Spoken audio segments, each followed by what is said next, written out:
The Force demands discipline from all who use it, and the Sith demand duty. The truth goes far beyond such a superficial evaluation. The Jedi equate the light with goodness and strength, and the dark with weakness and evil. That is their tradition, and it is truly no surprise that they cling to it for comfort. We, however, do not treat the Force as a burden. We treat it as a gift, a thing to be celebrated. We use it to acquire power over others. And why should we not? Because the Jedi say we should not. We are as the Force is meant to be. The Jedi would hide that from you. They would tell you the dark side is too quick, too easy, all so that they need never challenge the passions that lie within them. Joining with us means realizing your true potential.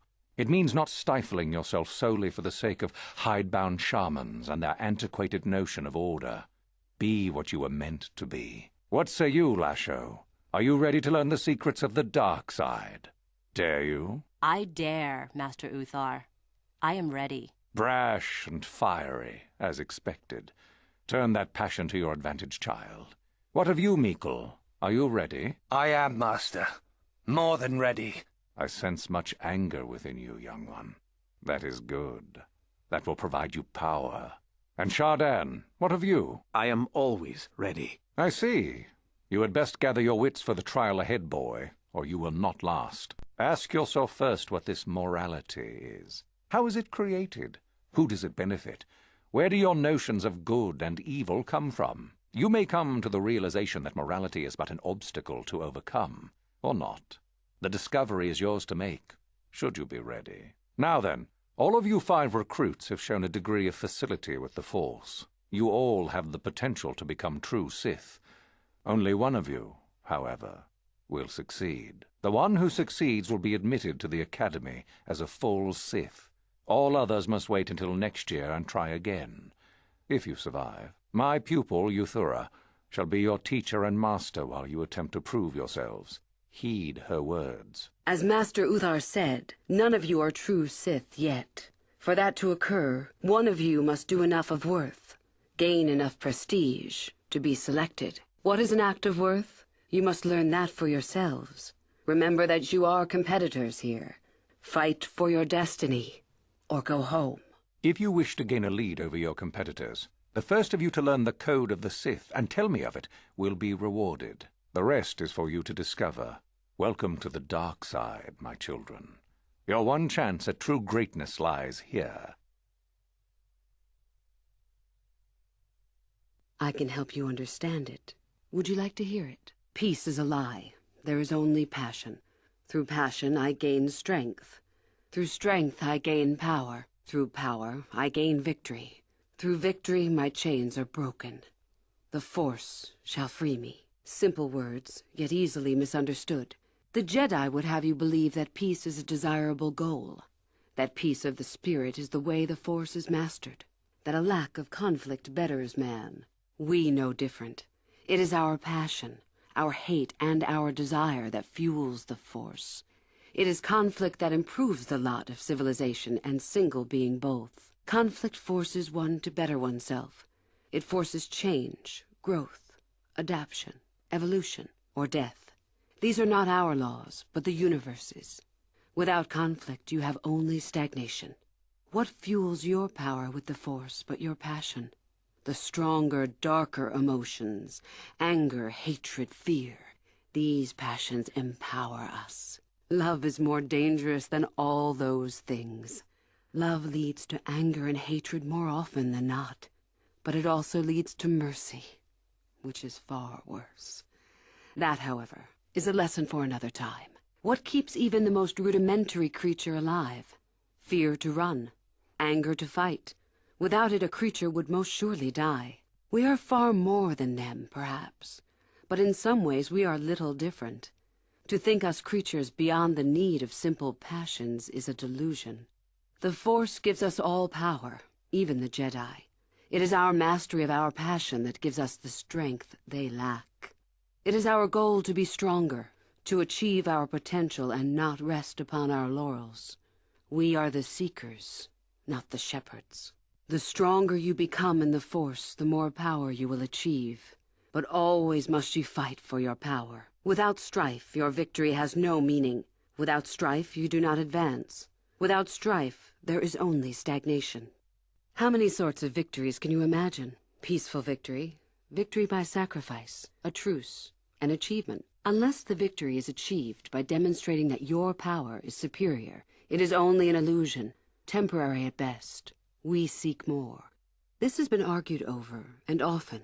The chains represent our restrictions, both those placed upon us and those we place upon ourselves. Ultimately, the goal of any Sith is to free herself from such restrictions. In a way, it is so we may do whatever we wish, but it is much more than that. One who has freed themselves from all restrictions has reached perfection, their potential fulfilled. Perfect strength, perfect power, perfect destiny. Imagine it. That is our ideal, at any rate. It is said in Sith legend that the Sithari, the perfect being, will one day lead us. But perhaps that is just a legend. I wonder what that being would be like.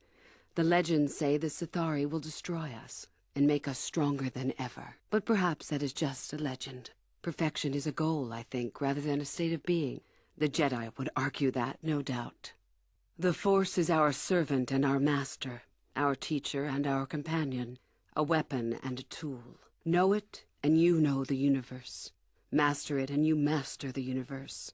Strive for perfection, and the Force shall reward you. Yes, good.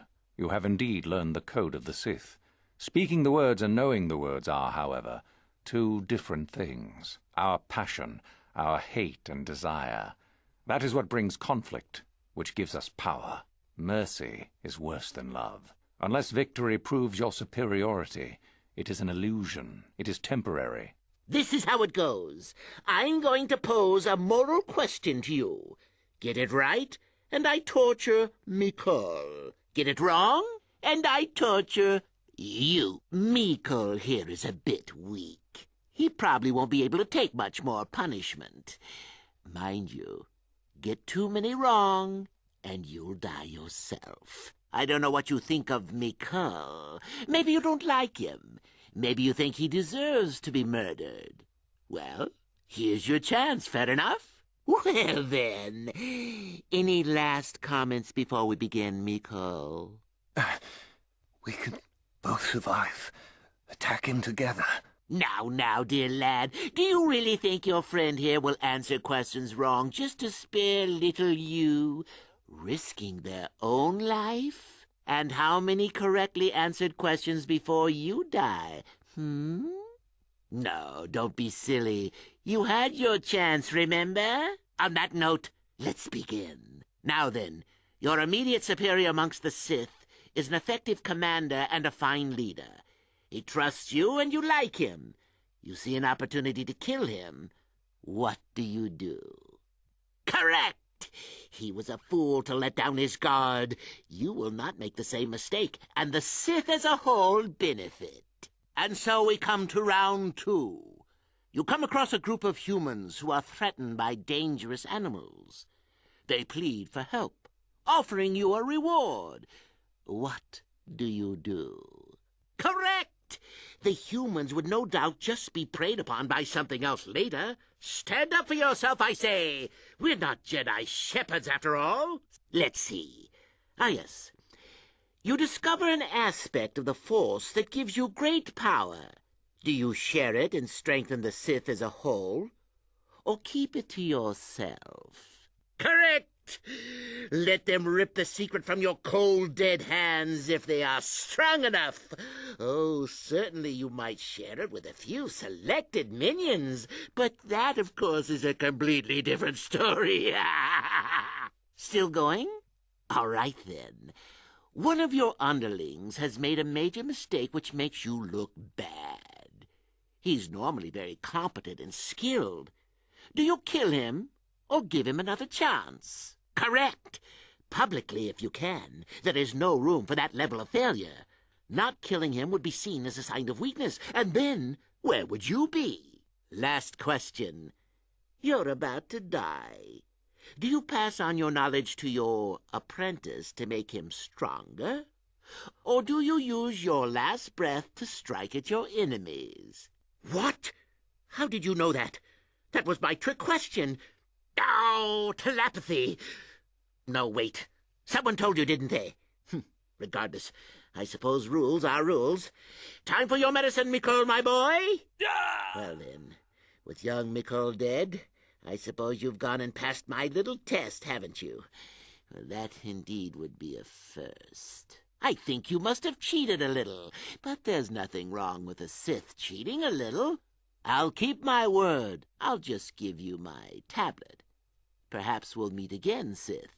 That would be fun, no? If you do not strive to achieve something, then it will be meaningless to you, wouldn't you say? Sometimes you must fight in order to achieve. This gives you your passion. This makes you stronger. This is what makes you superior. That is the lesson we teach with that part of the final test. Do you understand? True, but most would say they fight only when they must, or not at all. We are the ones who know that struggle is what makes us superior. When a Jedi acts, it is with skill, true, but the Jedi teach you that your passions are counterproductive, that strength is only found in peace. Did you not feel a moment of excitement in the tomb? Did your passions not flow and make you feel stronger and more alive? What purpose would be served by restricting yourself from such? I would say only the purpose of the Jedi. Through this they would control you and restrict your potential. The last part of your test will now commence. Here you will learn the lesson of competition. All life must compete in order to flourish. Such is the natural way of the universe. To stand still is to know death. One must always be moving forward. So it is the same amongst the Sith. Compete or die. Mercy is irrelevant. So it behooves you in this final test to strike down one you are familiar with, for no other reason than to prove you are superior, and without mercy. Normally this would be against another student. You, however, get a special treat. You will fight Euthura here, my own apprentice. You talk too much, old fool. So, you know, do you? Well, it makes no difference. You have become too ambitious, Euthura. It is time for you to die. No, it is time for you to die, Master. My pupil stands with me. Sadly, Euthura, it is you who are mistaken. Your pupil is more ambitious than you realize. Isn't that so, young one? You fool! You have no idea what you've done. The final test continues as it should. Proceed and be rewarded, young one. You betrayed me. I thought we were friends, damn you. Excellent work, my young Sith. Your enemy lies dead at your feet, and you are victorious. The final test is complete.